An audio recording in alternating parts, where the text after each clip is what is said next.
Bom dia, bom dia, bom dia. Está começando mais um episódio do nosso podcast Café com Low Carb. Estou aqui com Isa Domingues. E aí, tudo bem? Bom dia, bom dia, bom dia. Ou boa tarde, boa noite, né? Pra quem vai assistir depois, pra quem vai ouvir depois, né? E aí, hoje a gente vai ter um tema muito legal.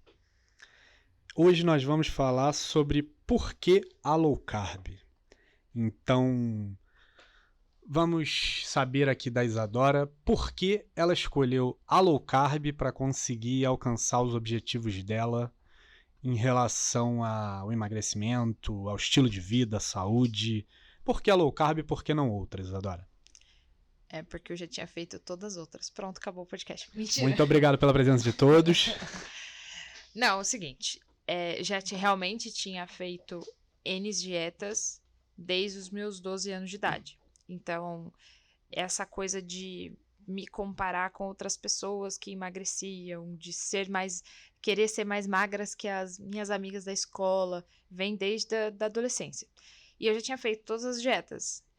Antigamente não tinha internet, eu fui ter acesso à internet ainda mais tarde, então eu usava o artifício das revistas Capricho, essas coisas que vinham com dietas da moda, e eu utilizava aquelas dietas que vinham lá. Vista Capricho ainda existe?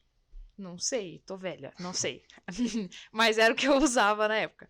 E tinha a revista Viva, a revista não sei o quê, aquelas revistinhas de banca de jornal que vinha sempre uma mulher gostosa lá no Photoshop, com um biquíni branco, então eu tenho essa coisa da peça meta como biquíni branco por causa disso. E eu tinha as ideias de, se eu comprar a revista, lá tá escrito que eu tenho que comer, eu vou ficar igual a mulher da capa, e eu tinha 12 anos de idade, então eu tinha essa ideia de comparação. E aí eu fiz dieta da lua, então a cada fase da lua, por exemplo, eu podia comer só apenas um alimento, então existia isso. Eu fiz a dieta da água, que era ficar 72 horas apenas bebendo água, e quando voltava, fazia uma refeição de alface ou maçã, e é óbvio que você emagrece, mas, né, desmaia. Mas isso é só um detalhe para quem quer um objetivo. Quem traça um objetivo e vai, isso é só um pequeno detalhe. Eu tinha. E aí foi ao longo do tempo. Eu queria emagrecer a qualquer custo. Então eu não tinha noção de que a gordura fazia mal no corpo, mas também as dietas malucas também fariam mal. Então eu não tinha essa noção. E aí eu queria só que o peso da balança reduzisse.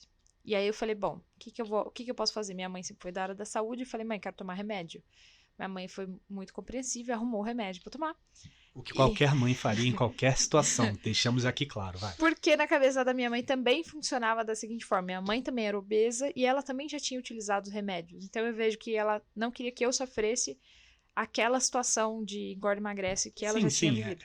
Acredito eu que a pessoa que te dá o remédio, ela não acha que os efeitos colaterais serão superiores aos problemas. Ao benefício que Exatamente, você vai ter. ao benefício que você vai ter. Exatamente. Então, quando minha mãe já tinha eliminado assim 20 quilos, tomando remédio e essas coisas, eu também passei a utilizar. Só que o remédio não é barato.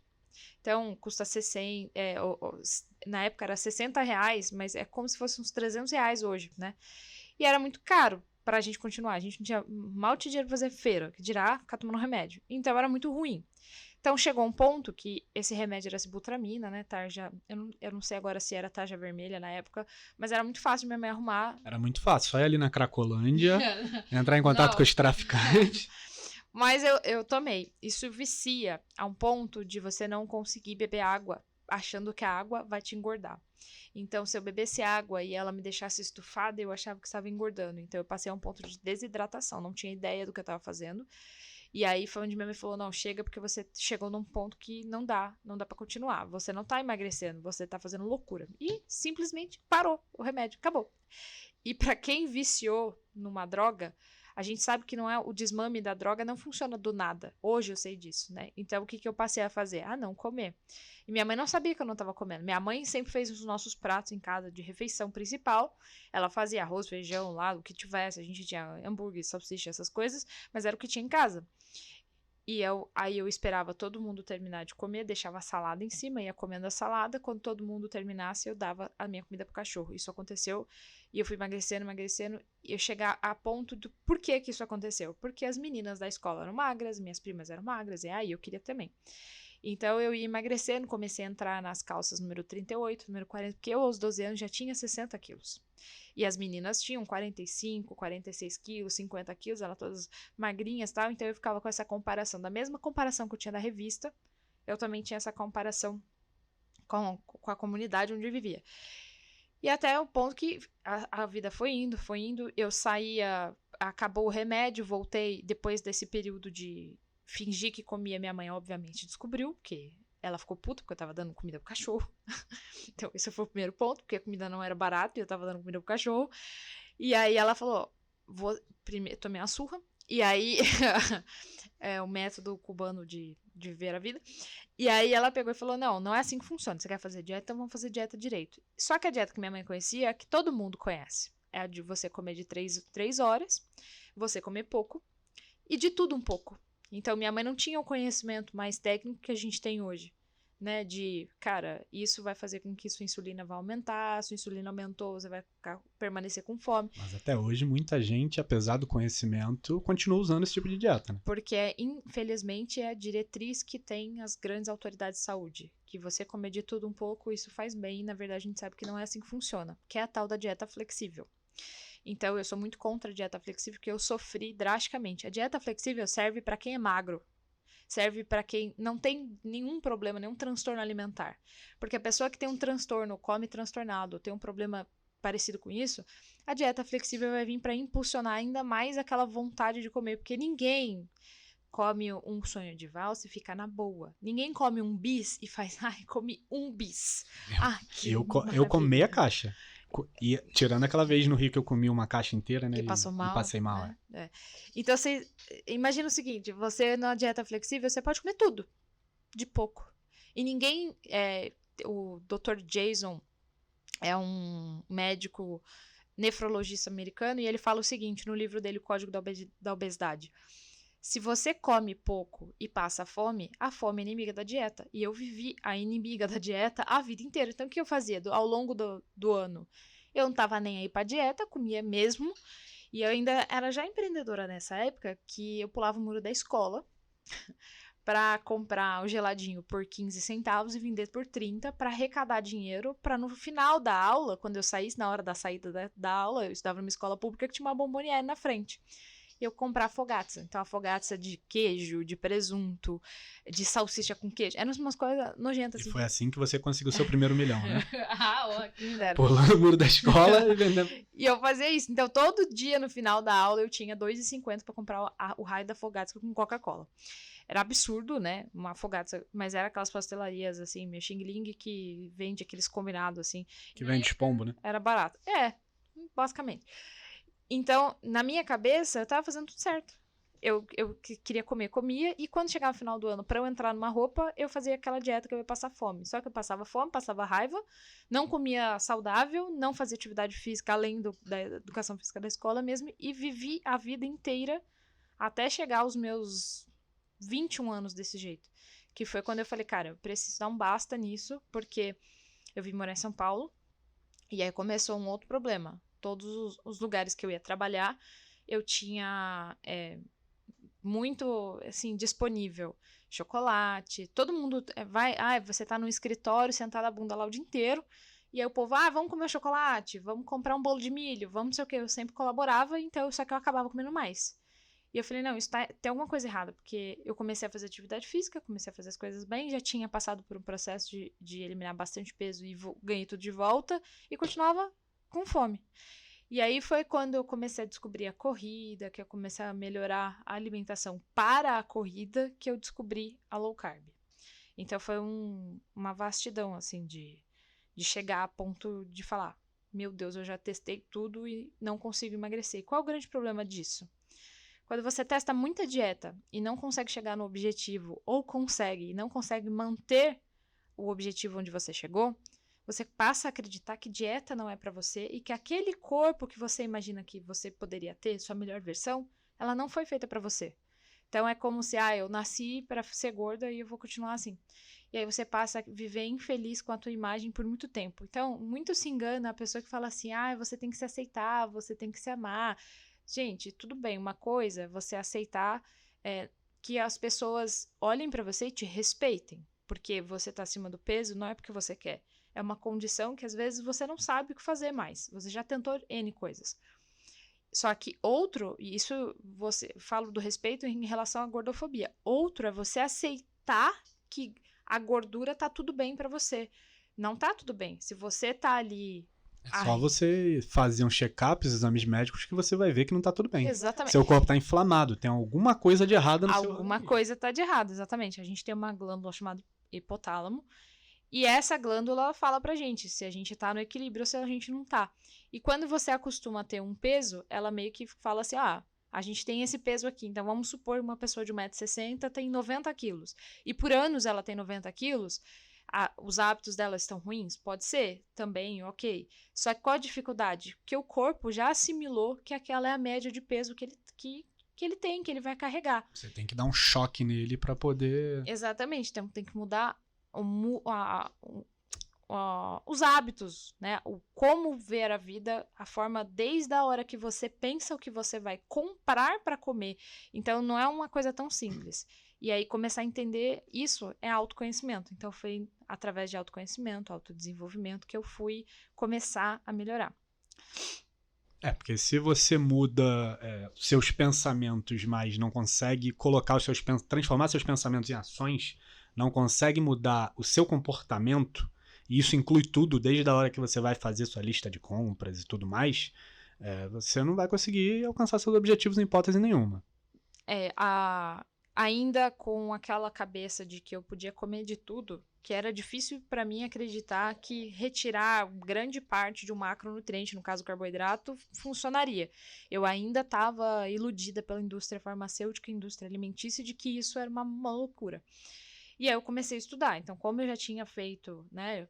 A gente já falou no primeiro episódio sobre as nossas formações, já tinha uma bagagem de nutrição. Falei, cara, tem alguma coisa aqui que não encaixa, porque eu comecei a conhecer pessoas que faziam maratonas, que faziam jejum, que faziam isso, sem comer a mesma quantidade de carboidrato que eu comia. Eu falei, tem alguma coisa aí.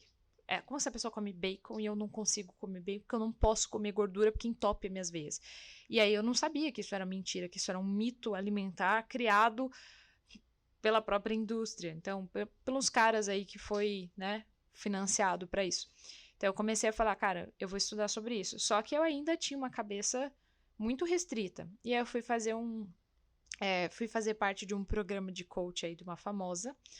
E o programa dela era para emagrecimento. E aí eu falei, eu não sonho da minha vida participar do programa dela, porque eu via os antes e depois que ela postava lá no Instagram.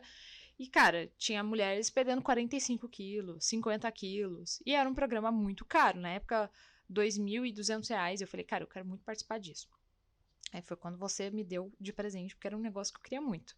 A pessoa, assim como minha mãe forneceu remédio lá naquela época, né, eu ganhei o programa. E eu comecei a fazer. E assim, com a disciplina, pra mim, é muito importante. Alguém fala pra mim, olha, você tem que fazer assim, provar por A mais B que isso vai me dar resultado, eu vou fazer daquela maneira que aquela pessoa me ensinou. Aí eu lembro, você seguiu direitinho, né? Eu lembro, inclusive, que um casal de amigo seu foi visitar a gente, e o primeiro dia tava no começo daquela dieta maluca, e todo mundo pediu pizza. Eu olhei a pizza e falei, vou comer meu frango com batata doce aqui, cozidinho, sem graça, porque por mais que eu enfeitasse, colocasse tempero, o negócio era muito sem graça. E eu lembro até hoje, assim, de vocês sentados comendo, tomando cerveja, comendo pizza, eu totalmente dessocializada daquilo, porque eu tinha um objetivo muito maior e pra mim a disciplina foi muito regra naquele momento. Não deixa de ser o correto a ser feito. Se você quer conseguir o objetivo, você tem que abrir mão das coisas que vão... Se eu conhecesse a low carb, eu tinha comido pelo menos o queijo. Isso é verdade. Eu tinha arrumado minha cerveja low carb, né? Eu não teria dessocializado e ficado lá naquele potinho sem graça de batata doce com frango desfiado que eu comia a cada 3 horas ou então clara de ovo o tempo todo. Então, era assim, foi um programa muito duro, foi um programa que me trouxe resultado? Me trouxe problemas. Então, eu tive 12 quilos a menos em 60 dias, maravilhoso, se a gente olhasse só o valor da balança. Só que eu tinha uma massa gordurosa de 36% ainda do meu corpo, ou seja, de 45% foi para 36%, foi bom, foi, mas muito impactante, eu perdi muito mais massa magra. E esse era o grande problema que eu não sabia que estava fazendo. Então, por mais que eu tomasse ali, tivesse sempre muita clara de ovo, muita proteína, tinha o problema. No seu caso que você gosta de correr, né? Você é uma atleta, você corre de forma amadora, tudo bem, mas essa massa magra é importante você manter, porque senão você pode se prejudicar, ter lesões, esse tipo de coisa, né? Exatamente. Então, assim, nesse ponto, a low carb também me favoreceu justamente aí, porque quando eu ia correr, né, quando eu tava nesse programa e eu ia correr, primeiro que a minha desenvoltura na corrida não era nem de longe aquilo que eu tenho hoje. E eu já treinava num volume muito alto. E aí, mesmo treinando volume alto, fazendo musculação, eu tava perdendo massa magra, porque o corpo tava em guerra, né? Então ele tava, pelo amor de Deus, não faz mais isso comigo. Então, como que ele me dava esses sinais? Muitas das vezes eu tinha tontura, tinha apagão, eu tinha vontade de desmaiar no meio do trem, eu tava andando e tinha. E aí quando eu ia pro suporte desse programa, eu falava, eu me sentia assim. É normal, porque você tirou o açúcar, isso você vai sentir. A pessoa não investigava o que eu tinha feito do dia. E, na verdade, esse apagão era porque estava faltando energia. O corpo não sabia utilizar a energia da gordura que eu tinha, porque não era essa a chave que eu estava enviando para ele. Então, faltava nutriente mesmo. Então, foi, assim, uma coisa bem complicada. E nesse programa em específico, o que mais me doeu, mesmo seguindo, fazendo tudo direitinho, durante os 60 dias, foi não ter carne vermelha. E aí, eu sou uma pessoa carnívora. Então, se eu pudesse, eu criava gado para comer, não para vender, né? E aí, eu falava assim, meu Deus, se eu pudesse ter uma fazenda, o que você faria? Encher de cabeça de gado para poder abater. E não é o caso. Eu não podia comer nada de carne vermelha. Carne de porco, então, era uma coisa que não podia nem pensar. E hoje eu sei que, por exemplo, o ferro... Já tinha noção disso, mas eu segui o programa. Mas o ferro que contém na carne vermelha é o ferro M. É o ferro que vai entrar literalmente e fazer com que você não tenha... ele faz, como se fosse um matchzinho, né? Com as nossas células, nossas hemácias, nossas células do sangue. E aonde faz toda a diferença para você não ter anemia, que te dá força, que as vitaminas do complexo B estão ali. E eu não tinha mais nada disso. Então eu passei a ter uma anemia por causa dessa falta de nutriente. Então, a primeira coisa que eu fiz quando acabou o programa foi quase virar vegana. Não foi voltar a comer carne. Eu lembro disso. E não apoiei e não segui em momento algum. Eu lembro dele falando assim, você quer ser vegana, você vai ser. Mas eu vou continuar comendo carne. Me inclua fora dessa. Eu não vou deixar de comer carne, não vou deixar de comer frango, não vou deixar de comer as minhas coisas porque eu gosto. Inclusive, eu até gosto que as outras pessoas sejam veganas, vegetarianas. Que sobra mais. Exatamente. O preço, inclusive, da carne que tá muito caro, esse pessoal aqui leva pra baixo. Então, tá tudo ótimo, demanda e oferta. Continuem, total apoio.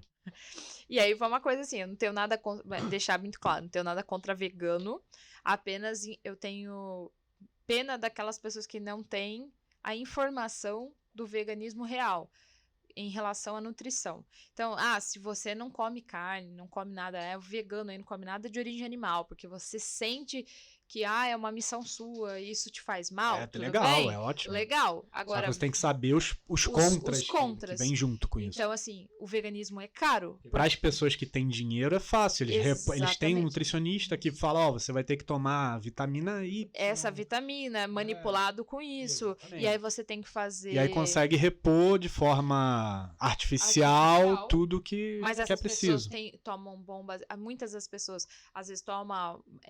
a gente chama de bomba de ferro, né? Mas toma ferro diretamente na veia. Essa suplementação de ferro, ela não é barata. Então, precisa de um acompanhamento médico que não é barato. Geralmente, esses caras têm nutrólogo, tem isso, tem aquilo outro. E aí vem com um discurso, e se o seu discurso de veganismo for por causa do meio ambiente, eu quero só que vocês façam uma analogia aqui. Se você come carne e fala assim, meu Deus, estou destruindo o meio ambiente, vai passar a comer soja, proteína de soja, para não destruir o meio ambiente, entenda uma coisa. aquela proteína que você comeu da carne, aquele tantinho que te saciou e supriu o teu efeito, o que você precisava, o que teu corpo estava pedindo, é uma coisa. Para você chegar na mesma proporção de proteína que não vai de alto valor biológico, porque é de origem vegetal, vai ter que ser plantado muito mais soja. Ou seja, você vai continuar destruindo o caralho do meio ambiente. E aí, o que acontece? Imagina o seguinte, você está agora competindo com a vaca. Então, fique tranquilo que eu como a sua vaca, não tem problema. Então, A gente tá ajudando eles na esse competição. foi o ponto, assim, de falar, não, cara, tem alguma coisa errada aqui. Quando eu fui fazer, e aí passei por um outro nutricionista, a nutricionista queria me deixar musculosona, não entendeu nada que eu tinha falado pra ela, me passou um monte de suplementação, gastei uma grana de fazer uma suplementação, chegou lá, quando eu passei... comecei a me sentir mal, tinha câimbras, tinha os mesmos apagões, e aí mudou a minha alimentação e continuou tirando a carne. Eu falei, cara, não é possível. Por que todo mundo que come carne tá bem e eu que não tô comendo carne tô mal? Então começou esse princípio de autoconhecimento. Eu conheço meu corpo muito bem, e eu falei, cara, tem alguma coisa errada aqui ainda. E aí eu comecei a procurar, achei a Karina, né, a Karina Morim, minha nutricionista. Ela é corredora. Eu falei, agora sim. Agora eu cheguei no ponto. E eu falei pra ela, eu não sei o que tá acontecendo. Ela falou, deixa eu ver seus exames. Quando a gente foi ver os exames, não tinha ferro, vitamina tava baixa, vitamina D tava baixa. E ela foi ver que as suplementações que tinham me passado era testosterona, era muita coisa pra masculinizar o corpo. E era por isso, inclusive, que eu cheguei a não ter uma menstruação no mês. Então foi uma coisa assim, foi uma mudança maluca. Tava cheia de espinha, tava inchada. Tava com o corpo realmente, assim, virando homem, não sabia, né? Tava tipo É a época que tu fazia barba comigo, né? Não. Não? E foi nesse tempo, assim, que eu falei, cara, vou mudar, vamos ver o que ela vai me trazer. E ela trouxe pra mim eu sempre falei pra ela, cara, eu tô aqui observando essas pessoas que fazem jejum, low carb, eu queria testar isso. Ela falou, então vamos testar com segurança. Ela me respeitou, entendeu o que eu queria fazer da minha vida e falou, vamos junto. E aí foi a diferença que deu. E eu conheci a low carb pela Maria Vitória, né? A MV aí, pra quem for procurar aí. Ela, cara, quando eu vi o Instagram dela, como assim a mulher fez 42 quilômetros em jejum com cápsula de sal? Que raio é isso? E aí eu falei, agora eu vou começar a estudar. E aí eu comecei a estudar as literaturas. Eu comecei a ver estudos, o que estava sendo feito, e eu descobri que eu estava sendo enganada a vida inteira. Documentários. A única coisa que foi bom dentro de todo esse programa foi ter realmente retirado farinha branca e açúcar, mas ficar sem a carne, tentar ser vegana, isso aí foi um tiro no pé, que graças a Deus, assim, foram 3 meses e meio de tortura e acabou. E aí foi quando eu falei, vai ser a low carb, porque o primeiro dia que eu fiz a low carb eu me senti muito disposta. Era uma disposição absurda. Eu comecei a desinchar, que eu não saía do banheiro de tanto fazer xixi. E eu não tive aqueles apagões e as minhas câimbras foram embora e eu melhorei meu tempo na corrida. Para quem corre, sabe que 2 minutos de pace é uma coisa absurda. E eu melhorei 2 minutos no pace. Eu tava fazendo 7, 6 por quilômetro, passei a fazer 5 e pouquinho. E sem ter nenhum apagão, sem passar mal, sem ter ânsia de vômito, nada disso. E eu tava comendo bacon. Eu tava comendo queijo de manhã com ovo. Eu tava fazendo shake proteico, eram umas coisas assim maravilhosas.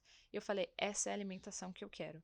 E aí eu fui começar a entender que a low carb, na verdade, a base dela era comida de verdade. E eu comecei a entender um outro ponto. Quando você lê, começa a entender a Bíblia, e que ele fala o seguinte, eu criei tudo, e tudo que eu criei serve para vocês. E é o seguinte, se Deus criou tudo que está na natureza, e ele criou meu corpo, que o que eu preciso está na natureza, porque raios eu vou fazer diferente. E aí eu passei e falei, realmente, Deus está sempre certo em todas as horas. E eu falei, eu vou começar aqui a seguir isso aqui com mais coesão. E acabaram os meus problemas. Desde então, a minha última consulta, por exemplo, eu tirei da minha vida 4,4 kg de gordura, ao mesmo tempo que ganhei massa magra. Isso nunca tinha acontecido. E hoje eu tenho menos de 25% de gordura, a coisa melhorou surreal. Fiz já 3 meias maratonas, as 3 meias maratonas que eu fiz foram em jejum. Foi, assim, algo muito diferente. Eu não corro mais. Eu ficava preocupada com pré-treino. Ai, meu Deus, que pré-treino que eu vou fazer? E todas as vezes que eu ia fazer um pré-treino, Você chegou a fazer pré-treinos comigo, que a gente tomava suco de laranja, pão com queijo e às vezes chegava lá, pô, nossa, tô passando mal. Eu corri, agora eu tô passando mal, mesmo depois de 1 hora de ter comido. Por quê? Porque o corpo tava concentrando para fazer a digestão e a gente já tava lá correndo. Então o corpo fala, ou eu faço a digestão ou eu atuo aqui no que você tá correndo. Então eu vou ter que atuar que você tá correndo, porque senão você cai.